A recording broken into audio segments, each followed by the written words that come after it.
My wife used her dad's cancer as cover for an affair with my bully cousin. Their drunken confession destroyed our marriage but led me to a better life. I never thought I'd be sharing this story, but I need to get it off my chest. I'm Ethan, 28M, and I've been married to Agnes, 27F, for 3 years. Our story began in college, where we met during freshman orientation. I remember being struck by her vibrant laugh and the way her eyes lit up when she talked about her dreams of becoming a marine biologist.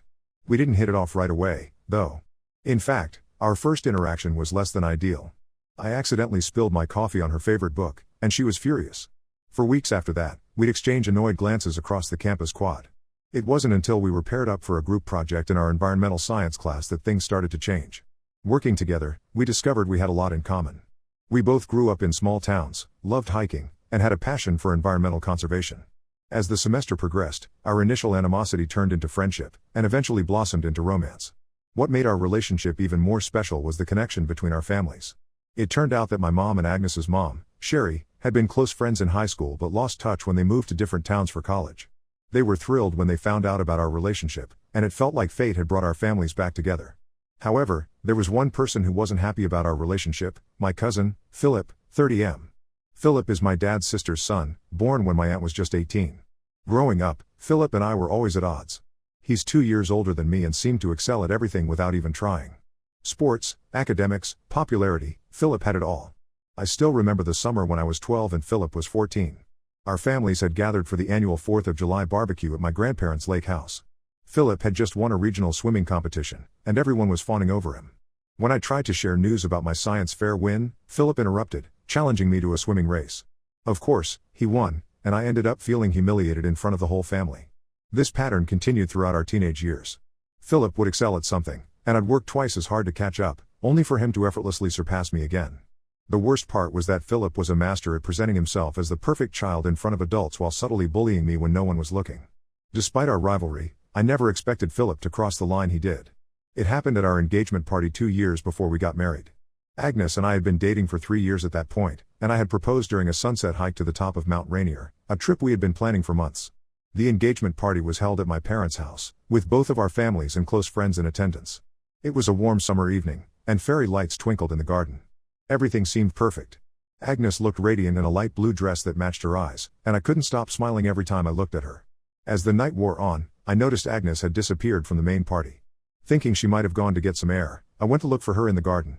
That's when I saw them, Philip and Agnes, kissing near the old oak tree where Agnes and I had shared our first kiss years ago. I felt like the ground had disappeared from under my feet.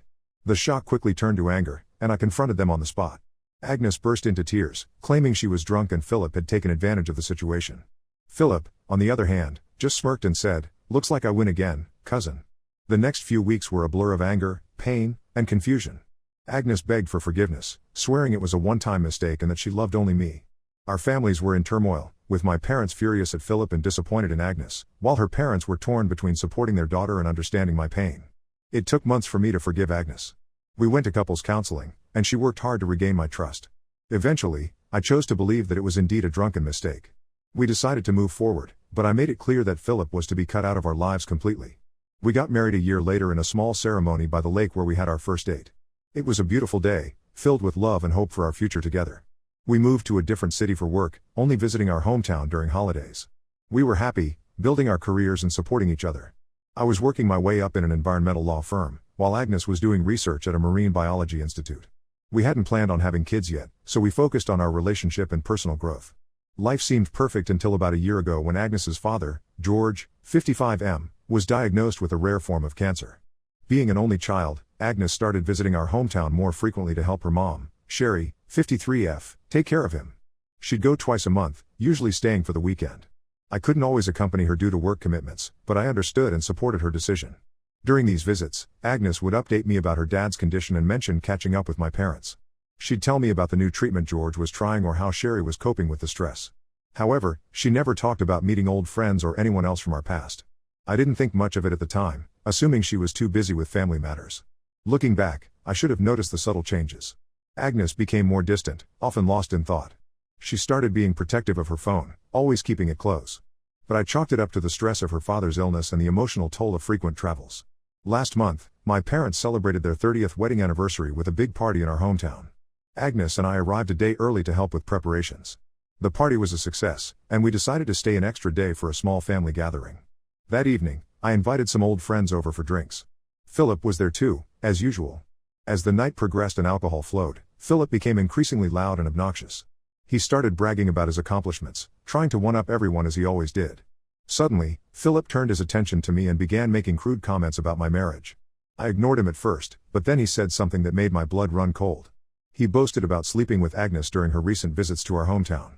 I thought he was lying to get a rise out of me, but as he continued with specific details about their encounters, I realized he was telling the truth.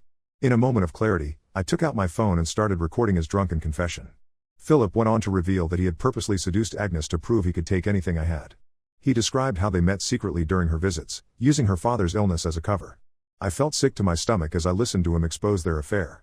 Unable to bear it any longer, I left the gathering and went to my parents' house. I found Agnes chatting with my mom and dad in the living room. Without thinking, I confronted her right there, showing her the video I had recorded of Philip's confession. Agnes broke down in tears, initially denying everything and claiming Philip was drunk and lying. But as I pressed her, she finally admitted to the affair. She said it happened a few times and that she regretted it deeply. My parents were shocked and disappointed, and the room fell into an uncomfortable silence. I couldn't stay in that house any longer. I drove to a nearby hotel, ignoring calls from Agnes and my parents all night. The next morning, I texted my mom that I was heading back to our city and left without saying goodbye to anyone. When Agnes returned home that evening, I had already packed my things and moved out. I told her it was over between us and that she'd be hearing from my lawyer soon. I blocked her number and all our mutual social media accounts. Now, 3 months later, I'm still processing everything that happened. The divorce proceedings have started, and I'm trying to rebuild my life. I've cut off all contact with Philip and limited my interactions with family members who try to persuade me to give Agnes another chance. I keep replaying the signs I missed and wondering how I could have been so blind. The trust I had in Agnes is shattered, and I'm not sure how I'll ever be able to fully trust someone again. But I know I deserve better than this, and I'm determined to move forward, no matter how difficult it may be. Has anyone else gone through something similar? How did you cope with the betrayal and rebuild your life afterward? Any advice would be greatly appreciated. Update 1. It's been 2 months since my last post, and a lot has happened. First, I want to thank everyone for their supportive comments and messages. Your words have been a source of strength during this difficult time. The divorce proceedings are moving forward. Agnes initially tried to contest it, claiming that the affair was a mistake and that she wanted to work things out. But I stood my ground. I've made it clear through my lawyer that reconciliation is not an option. One unexpected development was a visit from my Aunt Sarah, 50F, Philip's mother. She came to see me about a month ago, visibly upset and embarrassed by her son's actions.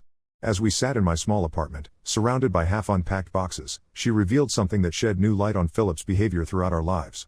Sarah started by telling me about her own past. She had Philip when she was just 18, the result of a brief relationship with a guy who left town as soon as he found out about the pregnancy. My grandparents were furious, and there was talk of sending Sarah away to have the baby in secret. But my dad, Sarah's older brother, stood up for her and convinced the family to support her. Growing up, Philip never knew his father. Sarah worked multiple jobs to make ends meet, and Philip spent a lot of time with our grandparents. Apparently, Philip had always felt inferior because of the circumstances of his birth. He overheard whispers and judgmental comments from extended family members, which deeply affected his self-esteem. Sarah admitted that she had overcompensated by praising Philip excessively and overlooking his faults. She wanted him to feel special and loved, but in doing so, she unintentionally fueled his need to compete and prove himself better than others, especially me. She recounted an incident from when Philip was 10. At a family reunion, he overheard one of our uncles commenting how lucky Sarah was that Philip turned out normal despite not having a father figure. Philip was devastated and acted out by destroying the elaborate sand castle I had spent hours building. When confronted, he couldn't explain why he did it, and Sarah punished him without realizing the deeper issue at play. As Philip grew older, his need to prove himself only intensified. He excelled in school and sports, but it was never enough. He always felt he had to be the best, to show everyone that he wasn't defined by his father's absence. While this information helped me understand Philip's motivations better, it didn't excuse his actions. I told Aunt Sarah that while I appreciated her honesty, I couldn't forgive Philip for what he'd done. She understood and didn't push the issue. Before leaving, she handed me an old photo album, saying she thought I might want to have it. It contained pictures from our childhood, reminders of a time when Philip and I were just kids, before the rivalry consumed everything. On the work front, I've thrown myself into my job, taking on extra projects to keep my mind occupied. I've been working on a high-profile environmental case, challenging a corporation's waste disposal practices. The long hours and complex legal research have been a welcome distraction from my personal troubles. My boss, noticing my increased productivity but also my stress, offered me a chance to transfer to our company's branch in another state. The office there is smaller, but they're expanding their environmental law division and need someone with my expertise. After some consideration, I've decided to accept the offer. A fresh start in a new place feels like exactly what I need right now. I've also started sorting through Agnes and I's shared possessions. It's been a painful process, each item bringing back memories of our life together. The coffee maker we bought on our honeymoon in Italy. The throw pillows Agnes insisted on getting because they matched her favorite painting. The hiking boots we wore on countless weekend adventures. I've decided to sell most of our furniture and donate a lot of our shared items. Holding on to them feels like holding on to the pain. My parents have been incredibly supportive throughout this ordeal. They've respected my decision to divorce Agnes and have cut ties with Philip. Dad, 58M, even confronted his sister about Philip's behavior, leading to a rift in that part of the family. While I feel guilty about causing family drama, I'm grateful for my parents' unwavering support. Mom, 56F, has been calling me every day, just to check in. She's been sharing old family recipes, insisting that I need to eat well during this stressful time. Last week, she surprised me by showing up at my apartment with a homemade lasagna and a care package filled with my favorite snacks from childhood. It was a small gesture, but it meant the world to me. Agnes has made several attempts to contact me, sending emails and even a handwritten letter. In them, she expresses deep remorse and asks for another chance. She claims that the affair with Philip was a huge mistake, born out of loneliness and stress from her father's illness. She wrote about how she felt overwhelmed by the frequent trips home, torn between her duties as a daughter and as a wife. In one particularly emotional email, she recounted the day she ran into Philip at the hospital while visiting her father. She described feeling vulnerable and how Philip offered a shoulder to cry on, which eventually led to more. While a small part of me wants to believe her, I know I can never trust her again. The fact that she chose to turn to Philip, of all people, knowing our history, is something I can't get past. I haven't responded to any of her messages. As for Philip, I heard through family gossip that his drunken confession has had serious repercussions in his life.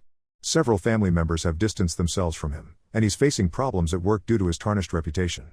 Apparently, he's been drinking heavily and got into a bar fight last week. While I don't wish him ill, I can't say I'm upset about these developments. I'm still struggling with trust issues and the pain of betrayal, but I'm taking it one day at a time. I've started journaling as a way to process my emotions and have been spending more time with friends who've been incredibly supportive. My college roommate, Mike, 29M, has been particularly great. He went through a tough divorce a couple of years ago and has been a constant source of support and understanding. The road ahead still feels long and uncertain, but I'm cautiously optimistic about my future. The move to a new city for work feels like a chance to redefine myself and start fresh. I'll keep you all updated as things progress. Again, thank you for your support, it means more than you know. Update 2, hello everyone. It's been another 3 months, and I wanted to give you all an update on my situation. Your continued support and advice have been invaluable during this challenging time. I've been living in my new city for about 2 months now. The change of scenery has been refreshing, and throwing myself into work at the new office has been a welcome distraction. My new colleagues have been welcoming, and I'm slowly starting to feel settled. The city itself is quite different from where I used to live. It's smaller, with a more laid-back vibe. There's a beautiful riverfront park near my new apartment where I've started going for runs in the morning. The familiar routine of lacing up my running shoes and hitting the trail has been grounding, helping me start each day with a clear mind. The divorce was finalized last month. It was a surreal experience, sitting in the courtroom and watching as my marriage was legally dissolved. Agnes attended with her lawyer, looking subdued. She tried to approach me afterward, but I asked her to respect my wishes for no contact. It was difficult, but I knew it was necessary for my healing process. As I left the courthouse, I felt a mix of emotions, relief, sadness, and a strange sense of freedom. I took a walk in a nearby park, reflecting on the journey that led me to this point. I thought about the happy moments Agnes and I shared, the dreams we had for our future, and how quickly it all unraveled. It was a bittersweet moment, realizing that chapter of my life was truly over. An unexpected twist occurred when I received a call from Agnes's mother, Sherry, about 3 weeks ago. She informed me that George, Agnes's father, had passed away. His illness had taken a turn for the worse, and he didn't make it. Despite everything that had happened, I felt a pang of sadness. George had always been kind to me, treating me like a son from the moment Agnes introduced us. I remembered the fishing trips we used to take together, just the two of us. George would tell stories about his own father and share life advice as we waited for the fish to bite. He was the one who taught me how to tie the perfect fishing knot and how to gut and clean our catch. Those quiet mornings on the lake with him are some of my fondest memories. Sherry asked if I would consider attending the funeral, saying it would mean a lot to the family. After much deliberation, I decided to go. Update 2, continued, I felt it was the right thing to do, to pay my respects to a man who had welcomed me into his family with open arms. The funeral was understandably emotional and awkward. I kept my distance from Agnes, offering my condolences to Sherry and other family members instead. Philip was noticeably absent, which was a relief. I learned later that he hadn't been invited, given the circumstances. Seeing Agnes in such a vulnerable state stirred up complex emotions. A part of me wanted to comfort her, remembering the good times we shared. I recalled how close she was to her father, how he had supported her dream of becoming a marine biologist even when others told her it was impractical. I remembered the pride in George's eyes when Agnes got her first research paper published. But the larger part of me remembered the betrayal and stayed firm in my decision to maintain distance. After the funeral, I had a private conversation with Sherry. We walked in the church garden, the same place where Agnes and I had taken photos after our wedding. Sherry apologized for what had happened and expressed regret for not seeing the signs of Agnes's affair. She also shared that George had been deeply disappointed in Agnes's actions when he found out, and that it had strained their relationship in his final months. This information didn't bring me joy, but it did provide a sense of validation. On a more positive note, I've started to rediscover old hobbies and interests that I had neglected during my marriage. I've joined a local hiking group and have been exploring the natural beauty around my new city. Last weekend, we hiked to a stunning waterfall hidden deep in the nearby national forest. As I stood there, watching the water cascade down the rocks, I felt a sense of peace I hadn't experienced in a long time. I've also reconnected with an old college friend, Alex, 29M, who coincidentally lives in my new city. We bumped into each other at a local farmer's market, and it felt like no time had passed. Alex has been showing me around and introducing me to his friend group. It's been nice to socialize again, though I'm taking things slow when it comes to forming new relationships. Alex and I have started a tradition of Sunday brunches, trying out a new cafe each week. Last Sunday, as we sat on a sunny patio enjoying our coffee, Alex shared his own story of heartbreak and how he overcame it. His words of encouragement and understanding meant a lot to me. There are still difficult days where the pain of betrayal feels fresh, but they're becoming less frequent. I'm learning to trust my instincts more and to value myself. The experience has taught me a lot about resilience and self-respect. As always, thank you all for your support and advice. Your words continue to be a source of strength as I navigate this new chapter in my life. Update 3. Hey everyone, it's been 6 months since my last update, and I wanted to check in one last time to wrap up my story. Life in the new city has become my new normal. I've settled into a comfortable routine with work and have even received a promotion. The environmental case I was working on when I first moved here was successful, resulting in stricter regulations for the corporation's waste disposal practices. This win has opened up new opportunities within the firm, and I'm now leading a small team focused on environmental protection cases. I've maintained my no-contact policy with Agnes, which has been crucial for my healing process. However, about 2 months ago, I received news that shook me. Agnes is pregnant, and Philip is the father. My cousin Thomas, 32M, who has always been supportive of me, reluctantly shared this information, feeling I had the right to know. Thomas and I met for coffee, and he filled me in on the details. Apparently, Agnes and Philip had continued their relationship after my divorce. They're not together romantically, but they're planning to co-parent. The news brought up a lot of conflicting emotions. There was anger, of course, and a renewed sense of betrayal. But there was also a strange sense of relief, confirmation that I had made the right decision in ending the marriage. Initially, the news hit me hard. It felt like a final betrayal, a concrete reminder of what I had lost. I spent a few days in a funk, retreating into myself and avoiding social interactions. But as the shock wore off, I realized that this development validated my decision to end the marriage. It became clear that Agnes and Philip's affair wasn't just a few isolated incidents as she had claimed. On a brighter note, my personal life has seen some positive changes. The hiking group I joined has become an important part of my life. We've tackled some challenging trails, and the sense of accomplishment after each hike has done wonders for my self-esteem. I've made good friends there, and the regular exercise and time in nature have significantly improved my mental health. I've also started dating again, taking things slow and being upfront about my past. I met Tina, 26F, through a work event about 2 months ago, and we've been seeing each other since. She's an environmental scientist, and we connected over our shared passion for conservation. Tina is understanding about my history and respects my need to take things at a comfortable pace. It's refreshing to be with someone who values open communication and honesty. My relationship with my family has evolved. I've become closer to my parents, appreciating their unwavering support throughout this ordeal. We've had frank discussions about the past, including how their perception of Philip might have inadvertently fueled our rivalry. These conversations have been healing for all of us. As for Philip, I heard he lost his job due to the scandal and has been struggling to find new employment. While I don't wish him well, I've reached a point where I no longer feel anger towards him, just indifference. His actions have consequences, and I'm no longer invested in his life. Looking back on this journey, I'm amazed at how much I've grown. The betrayal and divorce were painful, but they've taught me valuable lessons about self-worth, trust, and resilience. I've learned to set healthier boundaries and to prioritize my own well-being. To anyone going through a similar situation, know that it does get better. It's not an easy journey, but it's possible to come out stronger on the other side. Focus on self-care, surround yourself with supportive people, and don't be afraid to start over. Thank you all for being part of my journey. Your support and advice have been instrumental in my healing process. While this chapter of my life is closing, I'm excited about the new one that's beginning. Here's to new beginnings and the wisdom that comes from overcoming life's challenges.